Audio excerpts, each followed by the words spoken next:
Chapitre 37. Unité. Les gens de notre société croient que nous sommes tous unis. Il faut que tu comprennes.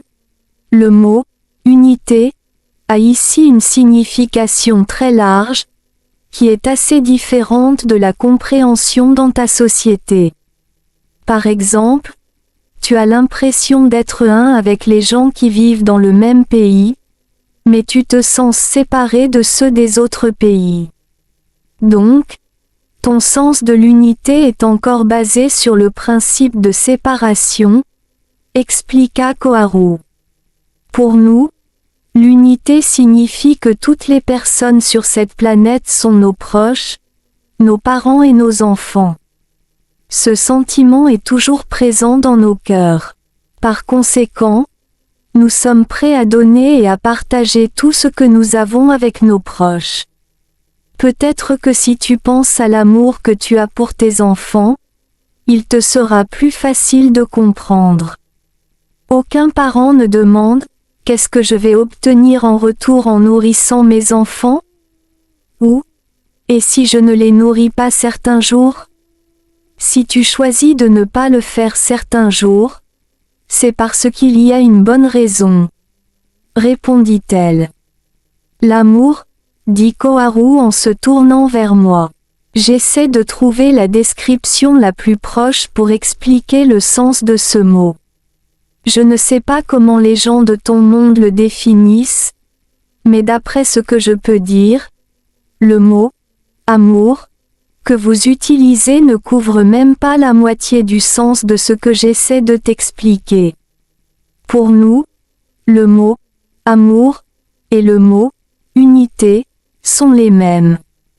En réalité, il n'y a pas de mot « amour » pour nous.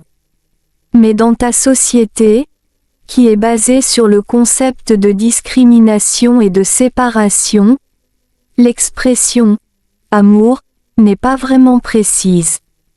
Vous avez dû adopter un nouveau mot que vous appelez « amour ». Ainsi, l'amour selon ta définition et selon la nôtre ont des significations entièrement différentes. Vous ici, vous parlez en énigme, n'est-ce pas? La taquinai-je.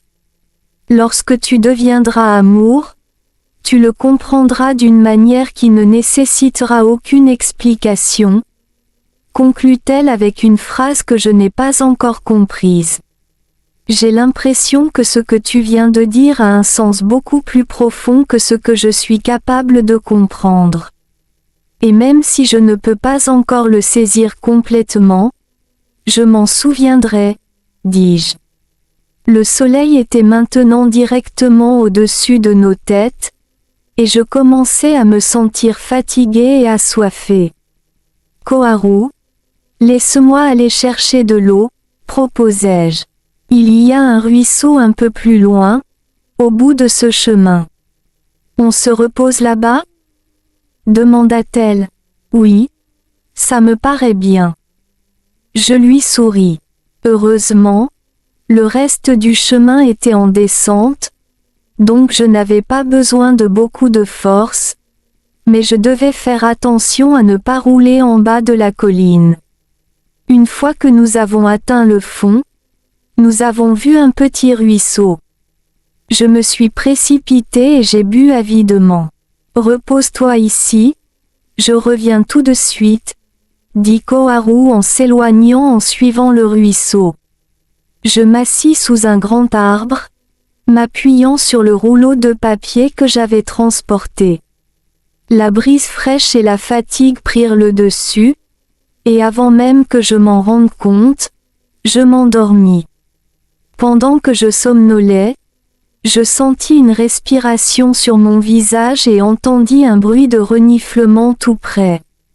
J'ouvris les yeux, absolument choqué et terrifié de voir un énorme tigre se tenir menaçant au-dessus de moi.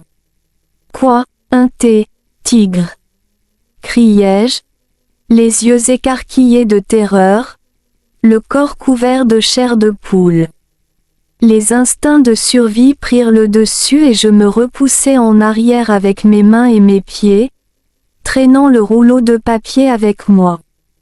Plus je reculais, plus le tigre avançait vers moi avec un grondement sourd dans la gorge.